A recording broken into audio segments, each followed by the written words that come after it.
Bonjour et bienvenue dans ce nouveau tutoriel qui concerne, qui concerne les- la méthode pour la connexion ou l'accès à diverses bases de données en client-serveur, c'est-à-dire toutes les bases de données imaginables. Alors, ce qu'il faut savoir dans ce qui suit, bon, j'ai préparé bien sûr un lab pour gagner du temps et pour être plus efficace cette fois-ci. Donc, pour chaque type de base de données, on a un type d'accès. Si on commençait par le commencement, c'est-à-dire l'accès natif client-serveur HFSQL, d'accord, c'est le plus simple. Bien sûr, il faudrait installer le serveur HFSQL sur votre PC ou autre. Euh, bon, j'ai laissé ici par défaut, donc c'est en localhost avec base de données, enfin avec mot de passe admin sans, enfin l'utilisateur admin sans mot de passe. Donc voilà, c'est le plus simple.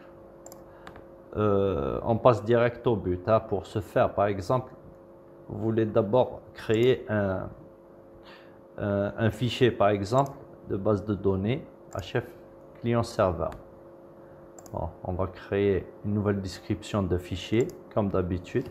On va lui donner un nom, par exemple, test.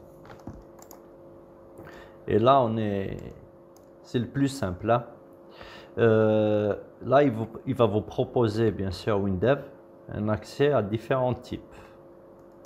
Donc, euh, pour l'embarquer, c'est-à-dire sans vous casser, sans vous préoccuper, sans vous casser la tête, pour de l'embarquer, vous avez la chef SQL client-serveur de WinDev, ou sinon, bien sûr, vous avez les types d'accès. Alors, il faudrait savoir que pour chaque type d'accès, pour la plupart des grandes bases de données, Windows va développer un accès natif. Je vais expliquer c'est quoi. Donc pour l'SQL Server, il dispose de son propre accès natif. Azure, Oracle, pareil. Donc pour ces trois, c'est payant. SQL Server, SQL Azure et Oracle, c'est payant. Donc il faudrait l'acheter l'accès natif auprès de Windows. Mais il y a d'autres méthodes bien sûr d'accès. Hein, c'est-à-dire l'accès natif, c'est le plus rapide. Et puis vous avez le MySQL, MariaDB et le reste. J'en passe du reste parce que, bon, je parle des plus importants, on va dire. Vous avez le Postgres et bien sûr la panoplie Office, Excel, les bases, Fox Pro, Clipper, ainsi de suite, l'HTML. Et vous avez l'OLEDB. Alors, l'OLEDB, c'est l'accès natif SQL Server par excellence, c'est-à-dire vous avez d'un côté le SQL Server, il vous donne un client embarqué dans la base de données SQL Server.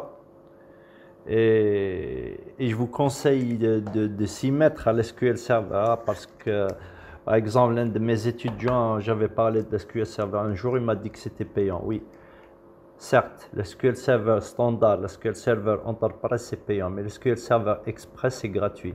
Il vous permet des terras gratuitement. C'est-à-dire, il y a la version gratuite efficace pour le SQL Server. Donc, vous pouvez l'utiliser.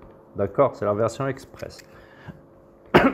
Pour l'OLEDB, on va y revenir plus tard.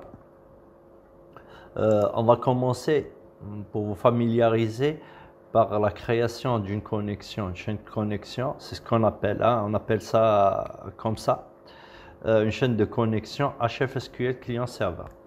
Donc on fait suivant. Et là, il vous demande le serveur d'accès, c'est-à-dire le chemin d'accès. Bien sûr, ici, maintenant, vous devez connaître la notion de TCP/IP et autres, les réseaux et tout. Hein, donc, ce n'est pas l'objet de ce TP. Mais il faut savoir qu'il faudrait une adresse IP pour se connecter. Et si c'est un serveur local, vous pouvez utiliser deux écritures, soit le 127.0.0.1, soit le plus usuel, localhost. D'accord? Si vous écrivez localhost, vous interrogez votre propre machine en local. Donc on utilise le serveur de nom localhost. Alors pour le nom d'utilisateur et le mot de passe, c'est toujours lorsque vous utilisez l'HF-SQL Server, vous pouvez définir ici le nom de connexion, vous pouvez utiliser ici. Vous pouvez créer tous les utilisateurs et les mots de passe qu'il faudra, d'accord. Donc le seul qui existe et par défaut normalement c'est admin sans mot de passe, d'accord, sauf si vous avez défini un mot de passe au départ. Donc bien sûr il a la gestion des droits, qu'est-ce qu'il peut lire, qu'est-ce qu'il peut voir et tout, et j'en passe, d'accord. Vous pouvez modifier le mot de passe et tout, d'accord. Moi je l'ai laissé admin sans mot de passe pour la chef SQL. Donc voilà, j'ai créé une nouvelle base de données Lab5, d'accord, c'est simple là, vous cliquez sur la ruche, nouvelle base de données Lab5, vous lui donnez un nom et tout, d'accord. Donc pour mon compte, c'est admin sans mot de passe, d'accord, vite, on laisse vite. Et voilà, ici vous définissez la base de données d'accès. Moi j'avais créé la base de données Lab5, suivant. Il donne un nom de connexion, on va l'appeler HFSQL, HFCS par exemple, pour le distinguer, d'accord. Et voilà, là on a créé une chaîne de connexion et cette table sera créée dans l'accès natif HFSQL. Donc là, ça devient ordinaire, hein? C'est la création de tables, donc champ 1, champ 2, ainsi de suite. Je vais faire vite pour aller à l'essentiel, d'accord. Bien sûr, alors, on fait ça et ça pour qu'il génère l'analyse, bien sûr. On évite de modifier et tout, voilà. Maintenant, par exemple, si je pars ici, alors, je vais mettre dans l'initialisation de... Je déplace ça. Initialisation. Tac, tac, tac. Voilà. Dans l'initialisation, on va mettre hcreation si inexistant. Par exemple, pour tous les fichiers, OK. On teste. Il risque d'y avoir une erreur. Parfait, c'est passé. Si je retourne maintenant à mon serveur HFSQL,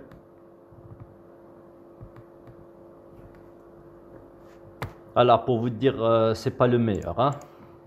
Moi personnellement j'utilise Postgres, SQL Server et Maria, MySQL. HFSQL il est efficace sur certains points dont on va détailler un jour. Donc vous voyez ici il a créé la base test, la table test, d'accord, avec bien sûr les champs qu'on a, voilà, ID test et champ 1, d'accord, j'en passe. Donc voilà pour la première partie. Maintenant ce qui reste à savoir, on va parler d'abord des connexions. On va sur l'analyse, le menu analyse connexion. On va voir ce qu'on a comme connexion. Vous voyez, j'avais créé déjà une connexion appelée ma connexion avec, vous voyez, ici c'est le nom descriptif, ici c'est le type d'accès, d'accord. La source de données c'est le serveur, la base de données, le mot de passe et l'utilisateur et le mot de passe que vous pouvez tester ici. Voilà la base de connexion à la base de données. Voilà, vous pouvez créer autant de types d'accès que nécessaire. Par exemple ici je vais lancer l'assistant pour la création de la chaîne de connexion SQL Server natif. Je l'ai installé, hein, d'accord. Pour vous, si vous n'avez pas acheté, ça ne marchera pas. Donc SQL Server, toujours en localhost. Je suis pas obligé de définir, alors, je suis pas obligé de définir le nom de la base tout de suite. Je saute. On va mettre natif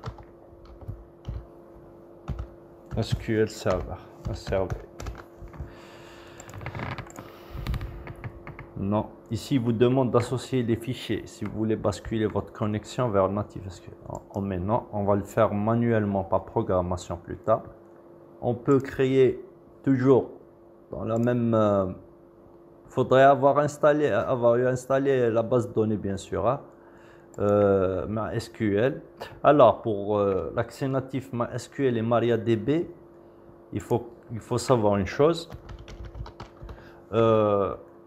Pour MySQL, je vais m'étaler, je vais m'étaler sur MySQL, d'accord. Pour le cas de MySQL, vous avez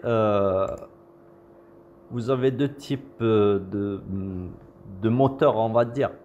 Il y a le moteur qui vient avec WAMP, c'est PHP MySQL, il est couplé, d'accord.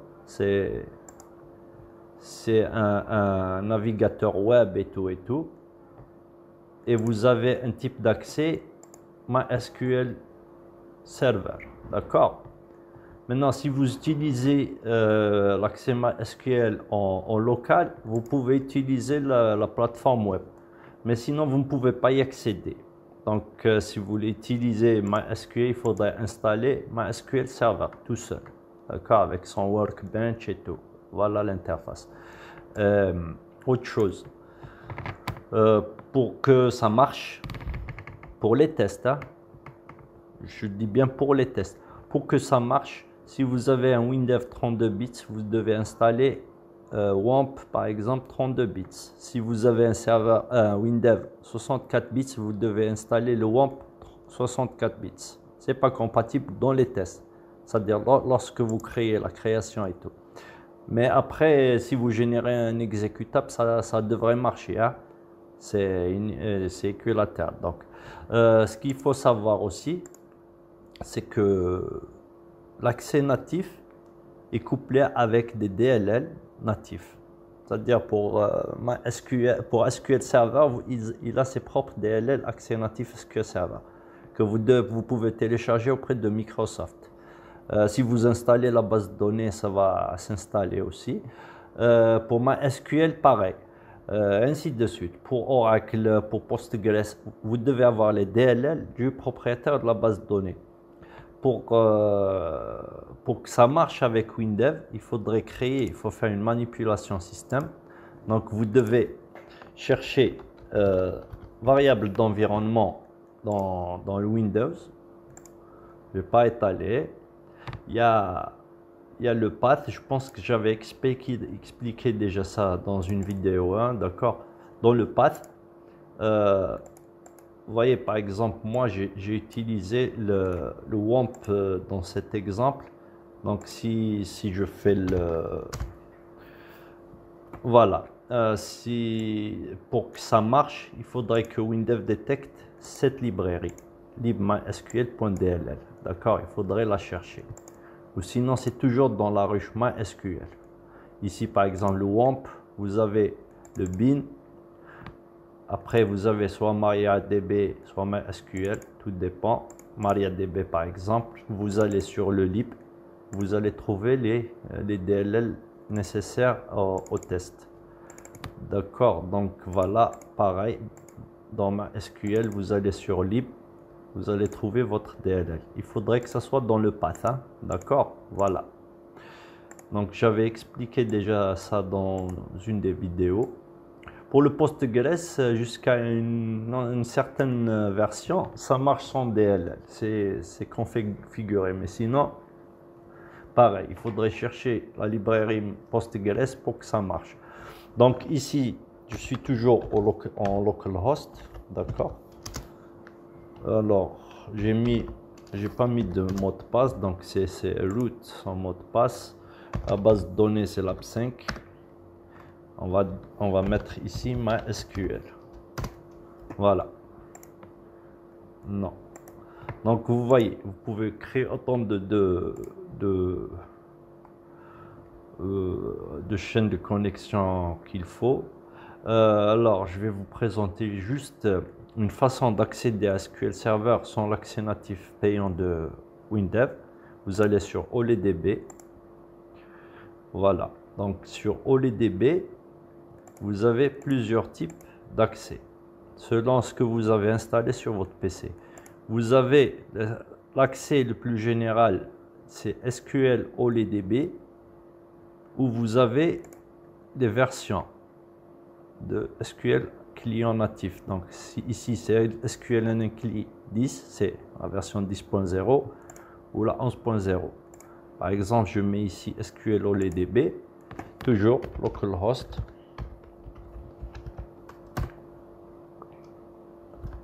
Voilà. Ainsi, vous pouvez utiliser l'SQL Server sans pour autant avoir à payer on va dire OLEDB, sans pour autant payer l'accès natif. On teste et ça marche. Voilà. Ça, c'est la configuration depuis WinDev. Maintenant, par exemple, on a cette table test qui est sous, vous voyez, des couleurs et tout, c'est écrit HFSQL-CS. Donc, il se crée dans Hyperfile, il se crée dans MySQL, c'est en local et tout. Donc, si je décide, par exemple, de mettre ce fichier dans MySQL, je lui change de connexion. On va sur description de fichier, test. Ici, je choisis, par exemple, de mettre ça sur... alors, qu'est-ce qu'il y a ici? Pourquoi il ne donne pas tout? Non, attendez voir. HF classique, natif par exemple, voilà. Je choisis par exemple ma connexion, d'accord, et je valide. Voilà, ça passe sur MySQL. Maintenant, si je change ici ma connexion sur un autre provider, ici c'est WinDev MySQL, vous voyez. Si je change un autre provider, ça va changer aussi, d'accord.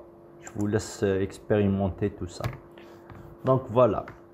C'est tout simple là. Et là, on travaille en client-serveur. D'accord? Soit en chef SQL et tout. Je ne vais pas étaler toutes les combinaisons. Je vais prendre par exemple, voilà. Par exemple, je vais créer une autre connexion pour que vous voyez. Je retourne sur l'analyse, je vais créer une autre. On va écrire.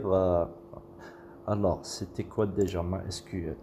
Donc, j'ai un serveur MySQL déporté sur un autre serveur. Par exemple, je vais le prendre, d'accord? Ici, voilà. Je vais mettre par contre ici 68 une autre adresse déportée. Alors, c'était quoi déjà le mot de passe? C'était un root, je pense. On va tester. La base de données, on va laisser pour le moment. Ma connexion, 68.4 par exemple. Voilà. Non, on va tester. Ça marche. Donc, c'est root, hein, d'accord? La base de données, ça sera lab5. On va la créer tout de suite. On vient ici, donc créer schéma lab5, et c'est tout. Apply. Ok. Voilà, j'ai créé donc une base de données qu'on a appelée lab5, vide pour le moment, pour l'utiliser au cas où. Donc voilà. Oui, j'enregistre les modifications. Donc pour revenir à notre lab, ça va être du pur dynamique, c'est du pur, voilà, j'ai préparé quelque chose, d'accord. Ici par exemple, on peut dans le système définir notre chaîne de connexion pour un accès distant avec des types et tout. On va remplir une table avec des données fictives, d'accord. On va exécuter une requête avec un âge supérieur à définir dans l'interface, où on exécute une requête SQL carrément depuis le code, d'accord.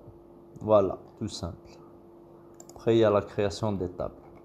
Alors, voilà l'astuce pour définir d'une manière dynamique un accès, d'accord. Donc voilà des champs nécessaires pour, vous avez les 5 champs obligatoires pour définir une chaîne de connexion. Ici on fait un test et on connecte. Et ici on enregistre les paramètres de connexion pour que à chaque démarrage l'application va lire un fichier pour se connecter automatiquement. Voilà. Donc on utilise la fonction inili et ini-cri pour créer et utiliser les fichiers ini, d'accord? Je vais détailler plus tard. Donc c'est tout simple là. Pour son enregistrement, pour sa connexion, on va utiliser les champs qu'il y a. Voilà. Donc voilà on va mettre ma connexion.provider. Voilà les 5 champs à connaître pour utiliser d'une manière dynamique un accès client-serveur. Donc, j'avais mis une connexion par défaut ici. Donc, c'est ma connexion, c'est le nom de la connexion, d'accord? Et tous les fichiers, les 3 fichiers, ils sont de type, ils sont associés à la connexion, ma connexion, d'accord? Donc, il suffit de changer les paramètres de connexion de ma connexion pour que tout marche. Donc, voilà. Donc, je déclare ma connexion.serveur égale et on lui affecte une valeur, ainsi de suite. Ma connexion base données, une valeur. Ma connexion utilisateur, une valeur. Ma connexion mot de passe, une valeur.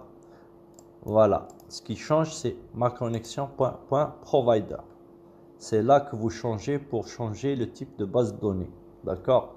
SQLini.dll, c'est pour l'OLEDB. SQLini, c'est pour accès natif, toujours OLEDB avec la version 11 de la DLL, OLEDB. Ça, c'est la 10, ça, c'est la 11. Ça, c'est l'OLEDB. Ça, c'est WinDev, MySQL. C'est l'accès natif WinDev avec MySQL. Ici, c'est l'accès natif WinDev avec SQL Server. Ici, c'est l'accès natif WinDev client-serveur HFSQL. Ici, c'est l'accès natif en local. Vous pouvez le faire aussi. Hein? D'accord?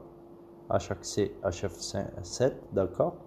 Le Postgres, ainsi de suite. D'accord? J'ai déclaré 2 fois le mot de passe. Donc, je supprime ici. Donc, voilà. À la fin, on teste. Donc, si il peut ouvrir la connexion, ma connexion avec les paramètres qu'on a donnés ici, il va faire un retour. Info, la connexion a réussi. Et il referme la connexion. Sinon, il fait une erreur, tout simple. D'accord? Et on associe la connexion. Donc, pour le reste, ça est serveur, ça est database, ça est utilisateur, ça est password. Là, vous pouvez deviner, c'est cela. D'accord? Voilà. Ici on a mis une combo avec les différents types d'accès, SQL Server et tout, et après on fait les tests bien sûr, hein, pour savoir quel type de base. Donc par exemple, on lance le projet, on se connecte avec par exemple la couche OLEDB, on va mettre localhost Lab5. Utilisateur, on va mettre un utilisateur. Oh, qu'est-ce qu'on a ici? Voilà, MC2. On teste.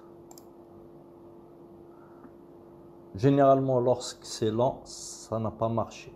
D'accord? Généralement.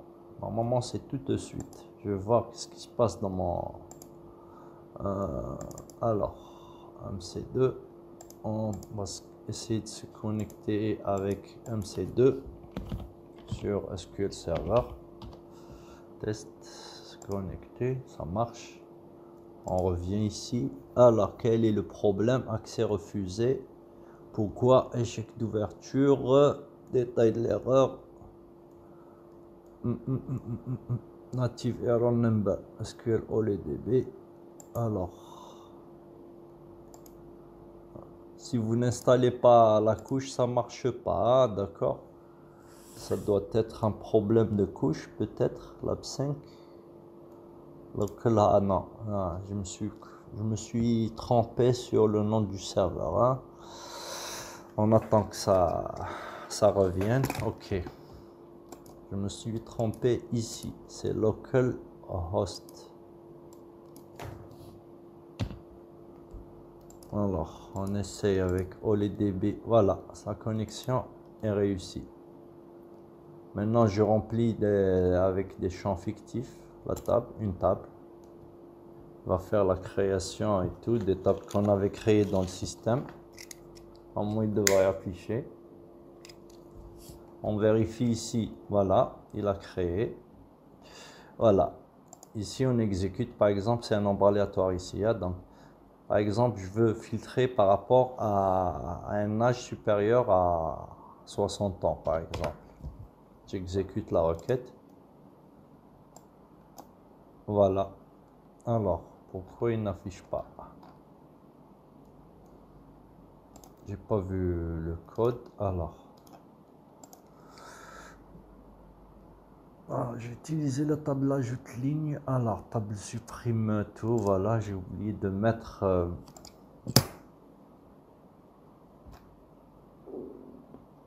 on va mettre table supprime tout. On va table user. Alors, ici on n'avait pas sauvegardé, hein, d'accord? Je reprends localhost. Donc lab5, C2. Vous voyez, vous devez remplir tout ça. Et on va mettre du OLEDB enregistré, off. J'aurais pas dû mettre un ferme, mais pas grave, on va voir. Vous voyez, maintenant il ramène les types de connexion nécessaires. On remplit la table, voilà. Maintenant, si je veux filtrer, vous voyez ici, l'âge il y a 40, 34, 80 par exemple. Je vais mettre un âge supérieur à 60. Hop, et ça marche. D'accord? D'une manière dynamique. Je peux utiliser ici une clause SQL. Hop. J'ai pas mis toujours table supprime tout. On va mettre pour que vous voyez la différence. Là, il affiche la requête. Table supprime tout. C'est à titre didactique, hein, d'accord? Je me suis pas trop... On remplit la table. On met par exemple supérieur à 60. On exécute la requête. Il revient à l'état initial. Donc, ce qui s'est passé dans le code, voilà, tout simple. Hein. On peut même créer des tables. J'avais prévu ici, création nom de la table. Je ne sais pas ce que je l'avais mis en SQL. J'avais utilisé, je pense, ma SQL. Donc, on va dire non, champ 1. On va mettre un type varchar 15, par exemple. On fait la création. Create, tac, tac, tac. Je ne sais pas, est-ce que parce que ça n'a pas été créé. Alors, je me suis pas trop étalé. Je me suis soucié de faire juste la requête. Alors ici c'est ma connexion. Alors on supprime tout ça.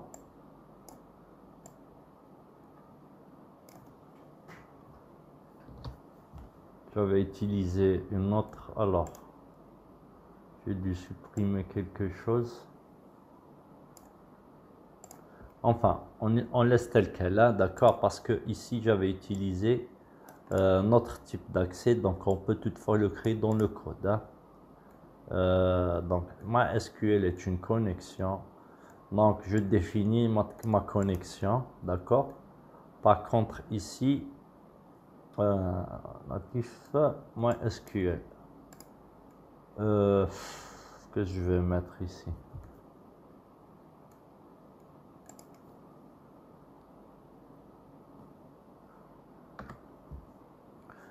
Pour ce cas, on va mettre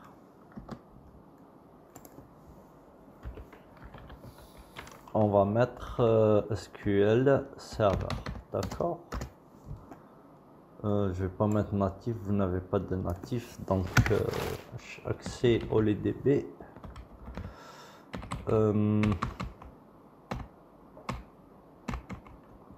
Ici c'est que des accès natifs au fait, hein. MS OLEDB.